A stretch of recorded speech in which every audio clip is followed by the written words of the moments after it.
We received a lot of information about young men from this area who decided to go to Syria. We have helped one of them who returned wounded. Of course, we helped him to a doctor, we helped him to a psychologist, and we helped him during 3 or 4 months. And in the end of this program, we approached the school which he left, and we said to the school, well, we think it would be safe to take him back. And in the first place, the headmaster of the school said we would never take a person with that profile back. We assured him we will support the fact that you take him back, and we would connect him to a mentor, and we would help you in any way we could. And they decided, well, let's try. That happened 2 years ago, and he has graduated high school right now, and he's in a decent job.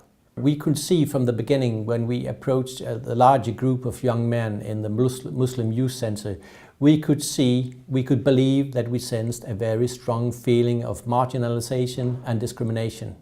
I'm not saying they were being discriminated, but they had a very strong feeling of not belonging here, even though they spoke fluently Danish.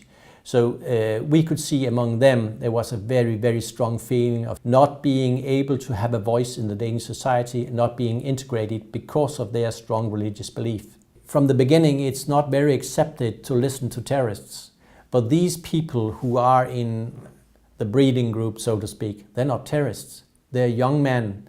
They're young men with great enthusiasm. One day you can describe them as a threat to the Danish society, and 1 month later they're in a total different situation. Small group, they're looking for a purpose with their lives, they're feeling marginalized. Any description fits a criminal gang. However, they're not a criminal gang, they're very religious. Back in 2010, we saw a young man. The high school thought it was a problem. They reported it to the police. We arrested him in the first place, which was wrong after all, but it was in the beginning of this program, so we arrested him.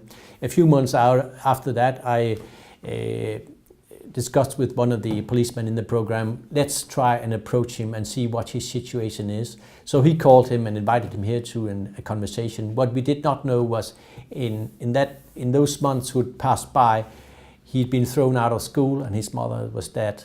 He had approached a very strong Muslim community where he was planning to go to an educational trip to Pakistan.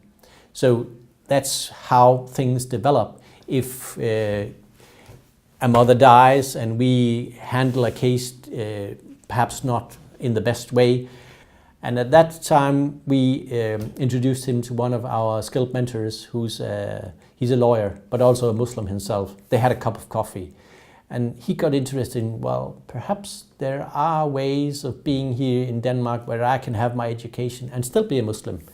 So we had a mentoring program going on for 3 years, and he's now one of our mentors.